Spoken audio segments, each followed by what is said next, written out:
Hey everybody, Economic Ninja here. I hope you are doing great. We are going to talk about Macy's, Lowe's, and Dick's. And no, we're going to be talking about the stores. Okay, so what we're going to do is we're going to talk about what's going on with these huge companies and how they are starting to report what is really happening with the consumer, what is happening in the economy.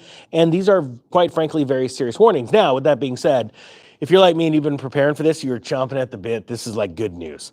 I get it. There's some people out there that are like, this is not good news. This is bad. This is going to be bad for the economy. True, but there's not a lot we can do about it, so we might as well get prepared and take advantage of it. So here we go, out of Business Insider. It's entitled, Macy's, Dick's, and Lowe's are sounding alarms on U.S. shoppers. It says right here, American households continue to dial back spending on non-essential products as their cash reserves dwindle and credit card balances rise. Let me stop there, and I did a video about 9 months ago, 10 months ago, and it was in regards to Home Depot. I was standing out in front of Home Depot. Let me know if you guys remember this, and ladies. I was doing a video based on their earnings, and they had said that the customer had softened. And they gave this really interesting terminology where they were trying to be wordsmiths and trying to let the public down and Wall Street down really easy and saying, this is not good, inflation is too much, and things are getting a little out of control. The consumer's tapped out. But they're trying to say it very gently so that you don't run for the exit and sell their stock. That's what all of these companies are trying to do right now. We are imploding. The economy is straight up getting crushed. Anyone that tells you that the economy is strong and stronger than expected, well, the stronger than expected makes sense because I would expect it to be completely cratering right now, but that's because there's a lot of dumb people still out there. You know, you guys know that the COVID's starting up again. How do you feel about that? Type 1 if you're super pumped. Type 2 if you think this is absolutely insanity. Who in their right mind would ever listen to these mandates, these mask mandates? And then type 3 if all of you have friends that probably would. I mean, I know a couple. Sorry, I digress. The shift, let's see where everyone's at. All right, cool. There's a lot of twos. This is insane. The shift presents a challenge to retailers that sell discretionary merchandise, such as apparel and home goods. Macy's, Dick's Sporting Goods, and Lowe's each sounded alarm bells on Tuesday about the financial state of U.S. shoppers, with each company reporting softening profit margins in key categories. What, Dick's reported softening margins? All right, point being is this. We already know that U.S. credit card balance is at an all-time high. What, it just crossed $1 trillion. But who cares, right? It's just going to get bigger. The can's going to kick down the road. It actually doesn't work that way. There is going to be a day of reckoning, and I believe that day of reckoning comes before the year 2024. You're going to see it. It's going to be crazy. Even with high prices and rising interest rates, U.S. consumers are still spending lots of money. But they're also getting more selective about where they spend it. Macy's said shoppers were under mounting financial pressure, and their credit card balances were rising. Many were opting to spend on experiences rather than products. I guess at this point, a lot of people are like, shoot, tomorrow may never come. I mean, the apocalypse is literally on us right now. So why not go out and enjoy yourself? You remember, a lot of people felt that way when the world shut down during COVID. I got to say, and I just got to stop here for a second. I got to digress. I said it this morning on a live stream. I knew that there was another pandemic or epidemic or whatever you want to call it coming, and it was going to be around this fall. And I've warned you. I've told people about it. I'm shocked that they went with COVID 2.0. I'm straight up shocked. They must, and I'm saying the powers that be, they have a pretty good grasp on how smart the human population is. They've spent a lot of money, billions of dollars researching this over the years. And to contemplate that they're going to pull this off again, and I don't think it's going to be widely accepted and adopted, but I know that what they're going to do is the same companies that you would be like, why are you guys pushing this filth on this? These advertisements, right? The pride stuff and all this kind of stuff. You're like, do you want to be like Budweiser or Bud Light? They're going to use those companies to push these mask mandates and the social distancing, and they're going to try and, I believe they're actually going to go as far as another mini shutdown. I know it sounds crazy, but things are getting crazy, and they need to do it around this time, the fall going into winter, to cover up this collapse or blame the collapse on that.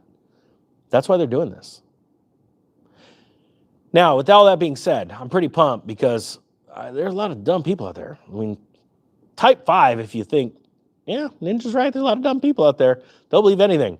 And you're just going to have to take advantage of this. We're going to have to take advantage of it. And I'm trying my hardest to find more people. There's people like a 50, 10 or 55s next to each other. I'm trying to find as many people around the world to join us to literally enjoy this plunder that the banks are doing on the human population. And I'm trying my hardest. Sorry, I digress. Let's go back into why this economy is collapsing. Even so, it says, both home improvement companies said pro shoppers were helping keep sales steady. Okay, well, pro shoppers are in business. So, I mean, oh gosh, it's so simple. And but how do people read this? Pro shoppers are the ones that are making money from their shopping. So either they're contractors, they're out there reselling, things like that. So it would make sense that they're the last ones to be doing business in these stores, whereas the normal, average, ordinary retail shopper is completely tapped, and they're trying to spend their money as frugally as possible, or even if they're not, and they're running their credit cards up, like Macy says, they're going to blow it on experiences. Dick's, it says, meanwhile, reported a 23% quarterly drop in profits compared with the same period last year. I can't stand Dick's, just, because of what they did in California with pulling guns. I think they did all over the country. Let me know below if they did. But I just can't stand their politics, so I don't shop at Dick's, just I'm a big fan of other sporting goods stores that still protect and observe our rights to bear arms. So that's just me, though. So they have a massive quarterly drop in profits compared with the same period last year, which it blamed on an unexpected uptick in inventory shrink due to theft. And we're going to see more and more of that. As prices get expensive, the thieves are going to come out of the woodwork, quite frankly. The number of incidents and organized retail crime, they said, impact came in significantly higher than we anticipated, the CFO of Dick's said. He told analysts on the earnings call, adding, there could be elevated levels throughout the remainder of the year.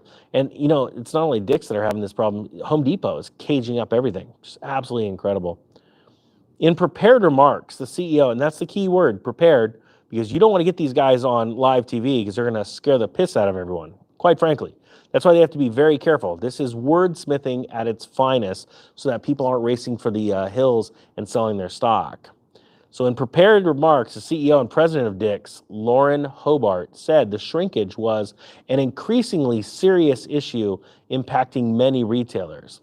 Last week, Target CEO Brian Cornell says that Target stores had seen theft incidents with violence or threats of violence more than double in first half of this year, and the shrinkage remained on track to cost the company $1.2 billion. I got a feeling Target has a curse on them right now because of the smut that they're peddling to our children.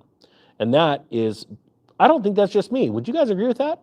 I believe they're being cursed because of their behavior and actions towards their consumers, the public, of pushing all of this crap. They don't have the guts to stand up to these people around the world, these elites, and say, no, we're not going to sell your crap. Nobody wants this crap.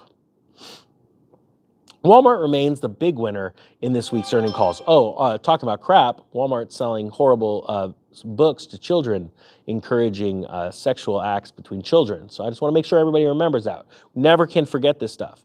We need to start shopping in the mom and pop shops. We need to make small town America great again. Having benefited significantly from continued spending on essentials like groceries. Right there, that shows you. We've done stories in front of Walmart where I said you're going to start seeing more people moving over to Walmart away from Target and other big retail stores because they are literally just trying to make it, trying to get by. Customers are stretching their dollars further and seeking better value across more categories. So this is coming out in all corporations right now in earnings calls. The facts are, economy's imploding. The only question is, when do all of your neighbors, the people that have their heads in the sand like a bunch of ostriches, come up and go, oh crap, I just lost my job? From personal experience, I will tell you this.